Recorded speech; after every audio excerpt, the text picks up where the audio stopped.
Are you ready to be great? Stop letting self-doubt, insecurity, and fear prevent you from building your business.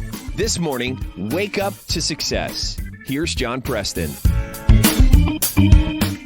Good morning. Thanks for joining us here on Wake Up to Success. You know, we're only a couple days out from Christmas now, and most of you have probably already finished up your Christmas shopping, and at least I hope you're at least getting close. The question is, what did you buy for yourself? Did you buy yourself something that will put you in a better position to be successful in 2022? Well, one of the things we've talked about before, and I will talk about often, is the importance of reading. Reading will get your head right. It'll help eliminate some of the fears. It'll give you some ideas of what you're going through and how it relates to other people.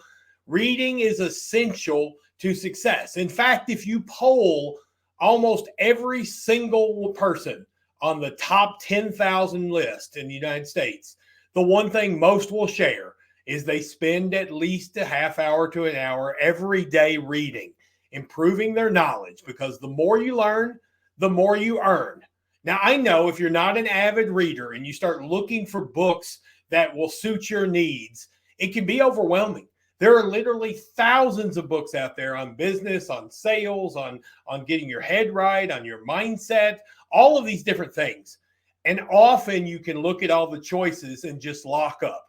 So today, a couple days before Christmas, I want to give you my recommendations.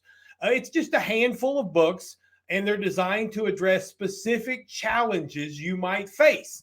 So right now, I want to just take a second and talk about the gifts of success and giving it to yourself and finding that perfect book to address your needs, and then getting in the habit of reading it every morning or every night, preferably in the morning because it sets the great tone for the day, and moving your business forward. So the first one I want to mention is Carol Dweck's Mindset. Now, this book literally blew my mind because there's so many things that have happened in my life and actions that I've taken in regard to my career that I just never understood. And when I look around, I see other people the same way. I see them making decisions that just don't make sense. Well, mindset breaks us all down into two categories: those with a growth mindset and those with a fixed mindset. Most of us have a fixed mindset by our nature. It's taught into us when we were young. It's reinforced through the school system. And basically, the fixed mindset kind of just thinks that we all have a certain amount of ability and we're going to live up to that ability, and that's as good as we're going to get. And that mindset comes with a lot of other functions. There's a lot of resentment towards successful people because we think they got successful because they had advantages we didn't have. There's a lot of other things we look at, and we just think that our success is based entirely on our ability. Now, the growth mindset, on the other hand, are the folks that recognize that as complete bull, that anybody can be successful. The growth mindset recognizes that when people are successful, it may have a little bit at the beginning to do with their skill set, but ultimately it comes down to how hard they work. And when you have that mindset, it's very relieving because that means that we all could have high levels of success if we're just able to do the work and practice and improve and grow. So this is a very good book, not only to help you identify which mindset you're in, but if you're in the fixed mindset, how to transition to that growth mindset. Now, the second book I want to talk about is You Are a Badass by Jen Sincero. This is one of my favorite books for people who struggle with belief in themselves, who struggle with believing they are capable of greatness. So many of us think we're greatness we can be great for just a moment. And then that inner voice starts to kick in and tell us that we're just ordinary and we can't be. In this book, Jen does a very good job of laying out all of the ways we can be great to overcome that mindset. Now, the next book is quite similar. It's Un-F Yourself.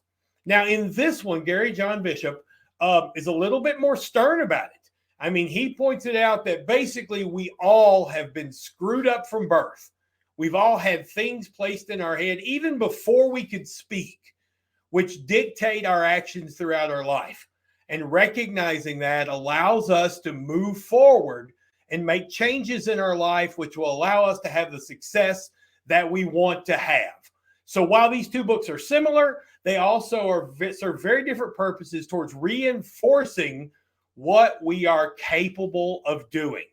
Now, the next book I'm going to throw out is Fanatical Prospecting. Now, a lot of our businesses that we run, especially if you're in, say, in direct sales, require us to prospect and contact people and call people and build those relationships. Most of us don't do nearly as much of this as we need to. If that is something you struggle with, I would definitely recommend Jeb Blount's book, Fanatical Prospecting, because he breaks down how that ability to prospect and reach out to prospective customers defines whether you're successful in an industry that requires you to sell or not. So if that's an issue you face, I would highly recommend Fanatical Prospecting. Next up, I'm going to recommend two different books here that sort of serve the same purpose. They're very alike, but they're also very different. Both are based loosely around another book called The Power of Habit by Charles Duhigg. Now, I found The Power of Habit a little, cerebral, I guess. It's very deep. It's much more the science of habits. These two books take that science of habit and break it down into very simple messages. The message is simply this: small habits make very big differences. And if you're trying to make real changes in your life and you tend to get caught up in trying to make extravagant changes, both of these books in very different ways drive home the fact that small changes make big differences, and developing small habits and stacking those habits creates success. And so these are both very good books for building habits. Next up, I want to talk about a book targeting those people who have time management issues. This is by far one of the biggest struggles I face, is managing my time, which also means I have trouble managing priorities. We all struggle with managing our priorities, especially on the fly. This book by Jason Selk, Organize Tomorrow Today, does a really good job of outlining tools we can use to help us manage our time, or more importantly, manage our priorities, so we move things forward at a good pace. If you struggle with time management, I would highly recommend this book. It's not quite as well known as some of the others, but I have found it to be incredibly helpful towards helping me manage my time. Now, those are just a few of my favorite books. I know you can be overwhelmed when you choose. The main thing I would encourage you to do going into the next year is set that time every day when you read. And don't just read, for relaxation. Read to learn. The more you learn, the more you earn. So this Christmas, spend a few extra dollars on yourself to put yourself in the best position possible to be successful to the level you want to be next year.